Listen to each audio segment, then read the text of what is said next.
이에 예수의 이름이 드러난지라 헤롯 왕이 듣고 이르되 이는 세례 요한이 죽은 자 가운데에서 살아났도다. 그러므로 이런 능력이 그 속에서 일어나느니라 하고,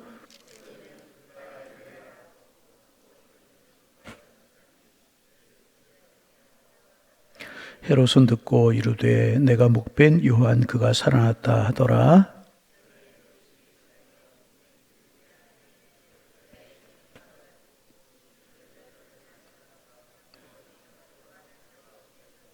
이에 요한이 헤롯에게 말하되 동생의 아내를 취한 것이 옳지 않다 하였음이라.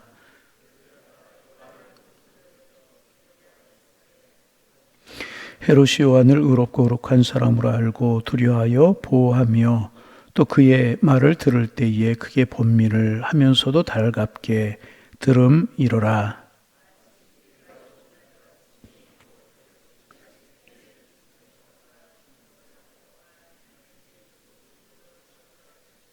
헤로디아의 딸이 친히 들어와 춤을 추어 헤롯과 그와 함께 앉은 자들을 기쁘게 한지라.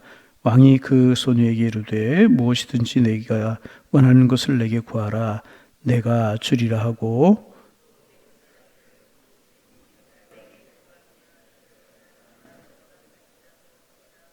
그가 나가서 그 어머니에게 말하되 내가 무엇을 구하리이까? 그 어머니가 이르되 세례 요한의 머리를 구하라 하니,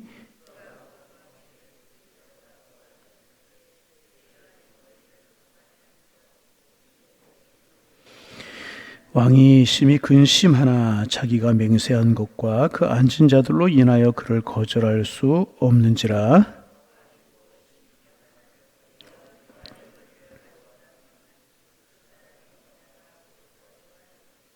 그 소녀를 소반에 머리를 소반에 얹어다가 소녀에게 주니 소녀가 이것을 그 어머니에게 주니라. 아멘. 복된 하루 되시기를 바랍니다. 오래전의 일이라고 기억이 됩니다. 10살 된 이제 어린아이가 1,000,000원짜리 상해보험에 들어 있었는데 아버지가 그 어린아이의 손가락을 절단한 그런 사건이 있었습니다. 이 일로 사람들이 커다란 충격을 받은 적이 있었습니다. 그 보험금을 노리고 자기 자식의 손가락을 아버지가 자른 겁니다. 참 그런 이야기를 들으면서 이제 정말 이 땅에 살고 있는 사람들에게 아직도 양심이 남아있기는 한 것인가, 물어야 하는 때가 된 것이 아닌가 하는 생각을 하게 되었습니다. 아직도 사람들에게 양심이 존재하는가, 아픈 마음을 가지게 되었던 것입니다. 성경에 보면 인간의 양심이라고 하는 것은 고정된 것이 아니라 매우 가변적인 것이라고 그렇게 이제 말씀을 하고 있습니다. 그래서 사람의 양심이 더럽혀질 수가 있고, 사람의 양심이 약해질 수도 있고, 사람의 양심이 악해질 수도 있다는 것입니다. 그래서 이제 성경에 보면 양심이 불타서 없어진다, 화인 맞은 양심이다, 이제 그렇게 표현하는 표현도 나옵니다. 다시 말하면 양심이 불타서 실종이 될 수 있다는, 양심이 사람에게서 없어질 수도 있다는 것입니다. 다시 말하면 양심이 포기될 수도 있다는 것입니다. 왜 이러한 말로 오늘 말씀을 시작하는가? 오늘 본문에 보면 이스라엘의 한 시대를 다스리던 통치자의 양심이 죽어가는 모습이 나와 있기 때문에 그래요. 헤롯이라고는 왕을 이야기하는 것입니다. 이 헤롯은 예수님께서 태어나셨을 때 어린아이를 학살했던 그 헤롯이 아니고 그의 아들 헤롯을 말하는 것입니다. 헤롯 대왕이, 그러니까 이제 이 헤롯 왕의 아버지가 사마리아 여자 말라스라고 하는 여자와 결혼을 해서 낳은 아들이 굉장히 많은데 그 아들 중에 한 사람이 헤롯 안디바스라고 하는 그런 아들입니다. 이 헤롯 안디바스는 아라비아의 왕이었던 아렙다의 딸과 결혼을 했는데 이제 이혼을 합니다. 이혼한 이유가 뭐냐 하면 마음에 들지 않는다고. 왜 마음에 들지 않았느냐? 못생겼다고. 그리고 이제 이혼을 했습니다. 그 후에 헤롯 안디바스는 자기의 동생인 필립의 아내, 그러니까 자기의 제수가 되는 헤로디아라고 하는 여자와 다시 결혼을 합니다. 동생의 아내를 빼앗아 가지고 다시 결혼을 한 것입니다. 가정에서 이런 일이 일어난 거예요. 관계가 굉장히 복잡해요.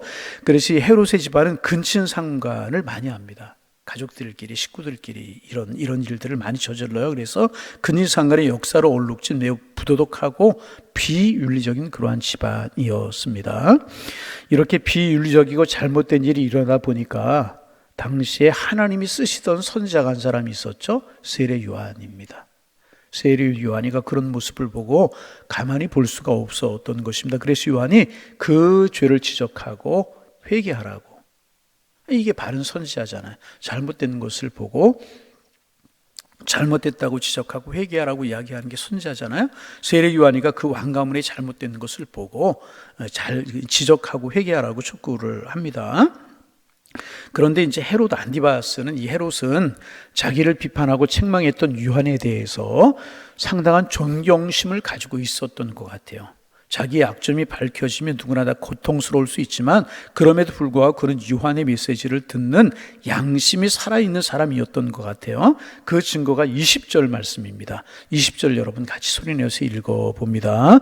헤롯이 요한을 의롭고 거룩한 사람으로 알고 두려워하여 보호하며 또 그의 말을 들을 때에 크게 번민을 하면서도 달갑게 들었더라. 헤롯이 요한을 의롭고 경건한 사람으로 알고 두려워했다고 그랬어요. 그리고 그의 말을 들을 때 크게 번민을 느끼면서도 달갑게 들었다. 그렇게 기록하고 있습니다. 이런 사람은 세례 요한 같은 사람을 말하는 거죠. 보호를 받아야 한다고 생각을 했던 사람이 헤롯입니다.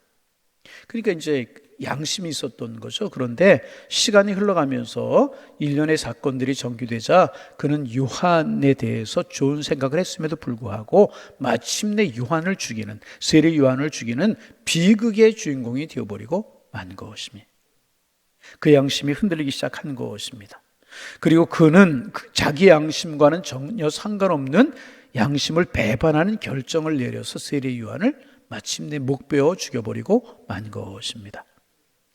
그러면 이제 우리가 여기서 물을 수밖에 없지 않습니까? 헤롯 안티바스가 왜 자기 양심을 버리고 자기의 양심을 버리고 세례 요한을 죽이는 일을 했을까? 우리는 물어야 되는 것입니다. 왜냐하면 이것은 헤롯의 문제가 아니라 우리의 문제일 수도 있기 때문에. 왜? 우리도 양심을 버리는 일이 있을 수 있잖아요. 또 하나, 쉽게 양심을 포기할 수 있는 이 시대의 흐름 속에서 우리 양심을 지키기 위해서 왜 헤롯이 이런 일을 저질렀는가? 왜 양심을 버리고 이런 끔찍한 일을 저질렀는가? 하는 질문을 하게 되는 것입니다. 오늘 내일 좀 생각해 보려고 합니다. 오늘 두 가지만 생각해 보려고 하는데, 헤롯이 자기 양심을 저버린 이유가 몇 가지가 있는데 두 가지만 생각해 보려고 하는데, 첫째는 뭐냐 하면 욕심 때문이었습니다. 무슨 욕심인가? 성적인 욕심 때문에 그랬습니다.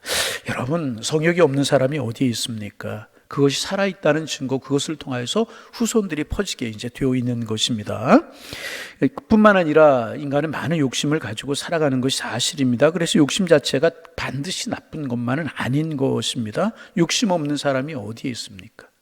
욕심을 다른 말로 좀 표현하면 의욕이라고 이야기할 수 있죠. 의욕 없는 사람이 하나도 없습니다. 그리고 이제 의욕이 있어야 살 수 있고 발전적인 일들을 이룰 수가 있는 것입니다. 그러니까 욕심이 있어야 삶을 살아가는 추진력도 있게 되는 것입니다. 그런데 그 욕심을 잘못 관리하면, 의욕을 잘못 관리하면 그때부터 욕심은 죄가 되게 되는 것입니다. 그리고 욕심에 대해 올바른 청지기적 책임을 행사하지 못할 때, 다시 말하면 욕심을 통제하지 못할 때 욕심은 죄가 되고 결국 문제가 생기게 되게 되는 것입니다. 그래서 성경이 이야기하잖아요. 욕심이 잉태한 즉 죄를 낳고 죄가 장성한 즉 사망을 낳는다. 여러분, 욕심이 통제되고 욕심이 다스려져야만 되는 것입니다. 그래서 여러분, 성 어거스틴이라고 부르는 어거스틴이 그런 이야기를, 유명한 이야기를 했죠. 나는 내 머리 위에 새가 날아가는 것을 막을 수가 없다. 내 머리 위로 새가 날아가는 것을 막을 수가 없다는 것입니다. 그러나 새가 내 머리 위에 둥지를 틀지 못하도록 할 책임은 나에게 있다. 내 머리 위에 새가 날아갈 수 있다는 생각이 들 수 있고 욕심이 들 수 있다는 것입니다. 그러나 그 새가 둥지를 틀지 못하도록 막아야 될 책임이 나에게 있다는 것입니다. 욕심이 지나가는 것이지만 그 욕심을 다스리고 컨트롤할 책임은 나에게 있다는 것입니다. 그런데 헤롯 안디바와 헤롯이 그 후에 잘 살았는가? 그렇지 않습니다. 1세기의 문서를 보면 이들은 그 후에도 삶이 엉망이었어요. 계속해서 성적인 욕구의 대상들을 바꾸어 가면서 궁중과 나라의 기관을 문란하게 만들어버리고 만 사람들이 이 사람들입니다. 나중에는요, 자신들이 누구와 사는지도 몰랐대요. 누가 자기 아내인지도 모르고 또 자기의 자식이 누군지도 모르고 그랬다는 것입니다. 왜? 타락하면 그렇게 되는 것이라. 부인이 누군지도 모르고 너무나 많으니까 자기 자식들이 누군지도 모르고 그렇게 되어버리고 문란한 생활을 했다는 것입니다. 헤롯은 자기의 욕심을 도무지 통제하지 못했다는 것입니다. 그리고 이것은 비극적인 결과를 낳아버리고 말았습니다. 잘못된 욕심에서부터 양심이 더럽혀지는 타락이 시작이 되어버리고 만 것입니다. 그래서 오늘 말씀이 우리에게 주는 첫 번째 기도 제목입니다. 하나님, 내 양심을 잘 지키게 하여 주옵소서. 파수꾼이 되게 하옵소서. 욕심을 잘 다스려 주님의 거룩한 뜻을 이루는 하나님의 사람이 되게 하여 주옵소서. 나에게 은혜를 주옵소서. 첫 번째 기도 제목이 되어야 될 것입니다. 여러분, 우리의 욕심과 욕망 잘 다스릴 수 있는, 그래 주님의 선한 뜻을 이룰 수 있는 하나님의 사람들이 되실 수 있기를 주님의 이름으로 축원합니다. 두 번째, 헤롯의 양심이 오염시키고 타락하게 만든 또 하나의 중요한 이유가 있습니다. 그것은 뭐냐 하면 허영심이라는 거예요. 허영심. 여러분, 허영심이 무엇입니까? 분수 없는 자기 과시욕입니다. 자기의 분수를 알지 못하고 자기의 분수를 넘어서서 자기를 과시하고 싶은 욕구, 이것이 허영심이라는 것입니다. 그래 빌립보서 2장에 보면 사도 바울이 빌립보 교인들을 향하여서 건강한 신앙의 삶을 살기 위해서 다툼과 허영을 버려라. 빌립보서 2장 3절에 그렇게 기록하고 있습니다. 사도 바울이 이야기하고 있습니다. 여러분, 다툼과 허영을 버려라. 그렇게 권면을 하고 있는데, 허영이라고 하는 말이 영어 성경에 보면 아주 재미있는 단어를 사용하고 있습니다.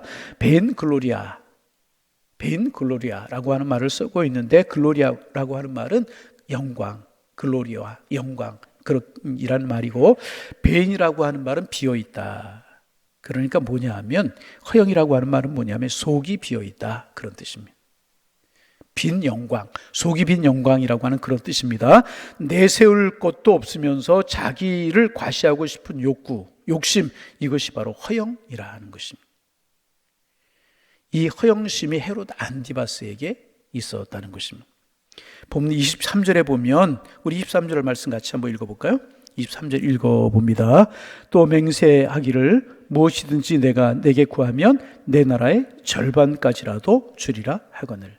헤로디아와 이 헤롯 사이에서 낳은 딸이 있었는데, 살로메라고 하는 뜻이 딸이 있지 않았습니까? 그 딸이 잔칫날, 생일날 춤을 추는 거예요. 너무나 예뻐 보이고 너무나 아름다워 보이고, 그래서 기분이 좋아졌던 이 헤롯이 뭐라고 이야기하냐면, 내 나라의 절반이라도 내게 주겠다, 그렇게 이야기를 합니다. 그런데 여러분, 사실 그는요, 나라의 절반을 줄 수 있는 위치에 있지 않았어요. 왕이긴 하지만은 헤롯은 분봉왕이었습니다. 무슨 뜻이냐 하면, 이 당시 이제 유대 나라가, 이스라엘이 로마의 통치를 받고 있지 않았습니까? 그리고 로마에서 총독을 파견하고 왕을 임명하기는 합니다. 그런데 이제 이스라엘 지역을 4등분 해가지고 갈릴리하고 베레아 지역을 다스리게 했던 그런 사람이 이제 헤롯이라고 하는 사람입니다. 그러니까 실권이 없었어요. 실권이 누구에게 있었겠습니까? 로마의 황제에게 있는 것이고, 총독에게 있고, 아무런 실권, 나라의 절반은커녕 조금도 줄 수 있는 사람이 아니었다는 거예요. 그런 능력, 그런 위치에 있는 사람이 헤롯이 아니었다는 것입니다. 그런데 기분에 따라서 갑자기 나라의 절반을 주겠다, 그렇게 이야기하지 않습니다. 허영이라는, 허영, 잘못된 이런 과시욕이라는 것입니다. 여러분, 종종 우리도 그럴 때가 있잖아요. 자랑해요, 자랑. 여러분, 그 성경은 자랑하려거든 뭘 자랑하라고 그랬어요? 여러분, 그리스도를 자랑하고 예수를 자랑하는 우리가 되기를 소망합니다. 사실 자랑 많은 사람들 보면 속이 비어있는 그런 경우가 참 많이 있어요. 여러분, 그래서 여러분 성경은 비전은 강조하지만 허영은 경계합니다. 비전과 허영은 절대로 다른 것입니다, 여러분. 내가 가진 은사의 근거에서 하나님이 나에게 주신 소명을 이루기 위해서 꿈과 비전을 갖는 것은 꼭 필요한 것입니다. 여러분, 주님 안에서 꿈을 꾸고 비전을 가지실 수 있기를 바랍니다. 하나님의 사람들이 꿈과 비전이 없으면 안 됩니다. 그러나 자기와 전혀 상관없는 무엇을 가질 수 있다고, 또 가지고 있다고, 가지고 있는 것처럼 착각하는 것은요, 허영입니다. 이 허영이 우리를 망치게 만들어버리고 마는 것이라. 그래서 사도 바울은 로마서 12장 3절에서 마땅히 생각할 그 이상을 생각하지 말라, 마땅히 생각할 그 이상을 품지 말라, 그렇게 이야기하고 있습니다. 허영이 양심을 더럽히기 때문에. 지금 그랬잖아요. 헤롯이 왕의 자리, 분봉왕 자리, 그의 선친이 가서 로마에 가서 돈을 주고 분봉왕 자리를 사왔잖아요. 왕의 자리에 있긴 있었지만 실권이 별로 없는 그런 사람이었단 말이죠. 나라의 절반을 주겠다. 여러분, 행여라도 이 허영이 우리에게 있지 않습니까? 자꾸만 자랑하고 싶은 세상 사람들 이야기로 뻥친다, 그런 이야기. 그런 욕심이 우리에게 있을 수, 자랑하고 싶고 막. 여러분, 이것도 우리가 다스릴 줄 알아야 될 것이라. 우리에게 그런 본성이 우리에게 있거든요. 이걸 잘 다스릴 수 있어요. 잘 다스릴 수 있어야 되는 것입니다. 허영의 양심을 더럽힐 수 있어요. 그래서 허영에서부터 우리의 양심은 망가지기 시작을 하는 것입니다. 바로 이 허영심이 헤롯 안티바스의 인생을 망치는 중요한 또 하나의 원인이 되어버리고 말았다는 것입니다. 그리고 두 번째 기도 제목입니다. 하나님, 허영심을 버리게 하여 주옵소서.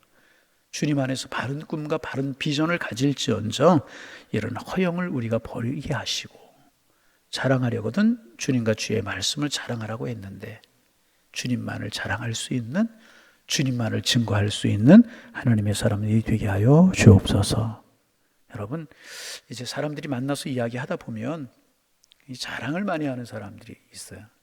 내가 이렇고 그런 사람일수록에 꽉 속이 차 있는 사람이 별로 없는 경우가 많아요. 어떻습니까, 여러분? 대부분 그러죠. 이 두 가지, 욕심과 허영 때문에 이 헤롯이 양심이 무너져 버리고 말았고, 그래서 옳은 사람이라고 생각하고 바른 사람이라고 생각하고 두려워하던 그런 사람이라고, 선자라고 생각하던 세례 요한을 결국 죽이고, 그도 망가지고 나라도 망가지고 가문도 망가지는 끔찍한 일을 저질러 버리고 말았다는 두 가지 기도 제목입니다. 우리 모두에게 이럴 수 있는 본성이 있다는. 하나님, 지나친 욕심을 경계하게 하옵소서. 허영심을 버리게 하여 주옵소서. 주님과 주님의 말씀을 가슴에 품고 내일을 향하여서 달려가는 믿음의 길을 걸어가게 하옵소서. 우리의 기도 제목이 될 때 우리 하나님이 주신 마음을 잘 지킬 수 있고, 그럴 때 주님의 은혜를 담고 주님의 뜻을 담고 주님의 축복을 담는 그릇이 되어서 온전한 믿음의 길을 걸어가게 되는 것이라. 잘 다스릴 수 있는 우리가 되어서 축복의 그릇이 될지언정 이 헤롯처럼 망가짐의 도구가 되면 결코 안 될 것입니다. 하나님, 오늘도 우리에게 은혜를 허락하여 주셔서 지나친 욕심과 허영을 버리고 정도를 걷게 하옵소서. 우리의 기도 제목 삼고 그러한 삶을 살아가셔서 주님의 축복의 도구로 쓰임받는 하나님의 사람들 다 되실 수 있기를 주님의 이름으로 축원합니다. 축원합니다. 하나님, 오늘도 새 날을 주셔서 감사합니다. 말씀을 통해서 우리에게 두 가지 말씀을 들려주시오니 감사합니다. 지나친 욕심을 버리고 욕심을 다스릴 줄 아는 힘을 가지라고 하는 말씀 주시며, 또 허영을 다스릴 줄 아는 바른 마음을 가지라는 말씀 들려주시오니 감사합니다. 그러나 하나님, 우리의 마음속에 죄된 본성이 있기 때문에 욕심과 허영을 다스리기가 참 어려울 때가 많이 있습니다. 그러게 오늘 아침 간절한 마음으로 기도합니다. 성령으로 다스려 주옵소서. 은혜로 다스려 주옵소서. 주님 자랑하고 주님 가슴에 품고 주님 뜻을 따라 살아갈 수 있는 저희가 되게 하셔서 선한 뜻을 이루며 주님의 선한 도가 될 수 있는 저희 모두가 다 될 수 있도록 축복하여 주옵소서. 육신의 사람이 되어서 이런 것들을, 육신의 소욕들을 열매를 맺는 그런 사람 되지 않게 하시고, 성령의 사람이 되어서 성령의 열매를 맺으며 살아가는 성숙한 하나님의 사람들이 다 될 수 있도록 은혜 위에 은혜를 도와여 주옵소서. 주님, 간절한 마음으로 기도합니다. 우리 하여금 은혜 베풀어 주시고 성령으로 저희들을 충만케 하여 주옵소서. 하나님, 오늘도 주님 바라보고 주님 의지하며 주님을 가슴 속에 담고 살아가게 하셔서 주님의 뜻을 이루며 살아가는 하나님의 사람들이 될 수 있도록 축복하여 주옵소서. 오늘도 만나는 사람들을 축복하고 만나는 사람들을 사랑하며 살게 주께서 인도하여 주시어서 우리에게 허락하여 주신 복의 근원이 되는 사명을 잘 감당하며 우리의 주변을 아름답게 변화시키며 살아갈 수 있는 하나님의 사람들 될 수 있도록 하나님이 함께하여 주옵소서. 아브라함에게, 요셉에게, 이삭에게 함께 하셨던 하나님이여 우리에게도 함께하여 주옵소서. 하나님, 그랄 사람들이 이삭에게서 하나님의 살아계심을 보고 너는 여호와께서 함께하는 자라고 하는, 여호와께 복을 받은 자라고 하는 고백이 있었던 것처럼, 요셉에게, 보디발의 집에 있는 요셉에게 여호와께서 함께하셨던 것처럼 오늘 한 날도 하나님 우리와 함께하여 주옵소서. 많은 사람들에게 우리에게서 여호와의 함께하심이 보여질 수 있도록 축복하여 주시어서 선과 아름다운 것들을 열매로 맺으며 선한 영향력을 끼치며 살아갈 수 있는 하나님의 사람들 다 되게 하여 주옵소서. 오늘 수요일입니다. 중보기도 팀들 모여서 중보기도 하고 또 이제 얼마 안 있으면 전도대원들 모여서 전도 다시 시작하게 될 텐데, 우리 교회가 늘 복음을 전하며 서로 위에 기도할 수 있는 영적으로 깨어있는 교회가 되게 하셔서 하나님 앞에 기쁨이 되게 하여 주옵소서. 주님의 뜻을 이루게 하여 주옵소서. 주님 앞에 영광이 되게 하여 주시고 세상의 소망이 되게 하시고 우리에게 축복이 되는 교회 될 수 있도록 하나님 함께 하여 주옵시며 모두가 행복하게 교회 생활할 수 있는 저희 교회가 되게 주께서 인도하여 주옵소서. 수예배가 있습니다. 예배를 사모하고 하나님과 영적인 관계를 맺는 것 기뻐하는 교우들 되고, 하나님 예배 시간마다 달려나와 예배하는 성도님들 되게 하시어서 축복의 통로가 다 될 수 있도록 은혜 위에 은혜를 도와여 주옵소서. 오늘도 양일의 성도님들 어느 곳에 계시든지 하나님 주와 동행하는 한 날 되게 하시고 하늘을 바라보며 살게 하셔서 축복의 도구들, 축복의 열매를 맺으며 살아갈 수 있는 하나님의 사람들 되게 하여 주옵소서. 오늘 아침에도 기도합니다. 병원 중환자실에서, 또 병상에 누워서, 요양병원에 누워서, 또 가정에서 건강으로 인하여서 힘들어하고 어려워하는 환우들을 위해서 기도합니다. 하나님 찾아가 주옵소서. 오늘도 동행하여 주옵소서. 손원수 한수 한찰하여 주옵시고 에스겔 골짜기 임하였던 성령 임하게 도와주시어서 주님의 뜻이면 치유하여 주시고 건강하여서 뛰고 걸으며 하나님을 찬양하며 함께 예배할 수 있는 축복도 허락하여 주옵소서. 우리 가슴에 품고 내일처럼 위해 서로 기도할 수 있도록 인도하여 주셔서 치유하신 하나님의 손길을 보며 우리 모두 감사할 수 있도록 하나님이 함께하여 주옵소서. 군에 있는 우리들의 자녀들을 건강함으로 지켜주시고 아름다운 만남의 복으로 채워 주옵시며 20시철입니다. 아직도 학교 결정되지 않은 우리들의 자녀들 하나님 좋은 소식 들려오게 하시고 하나님 내일을 꿈꾸며 비전을 갖는 젊은이들 될 수 있도록 우리 하나님께서 인도하여 주옵시고 자녀들을 위해서 기도하는 부모님들의 기도를 들으시고 선으로 축복으로 은혜로 인도하여 주옵소서. 예수님의 이름으로 기도하옵나이다. 아멘.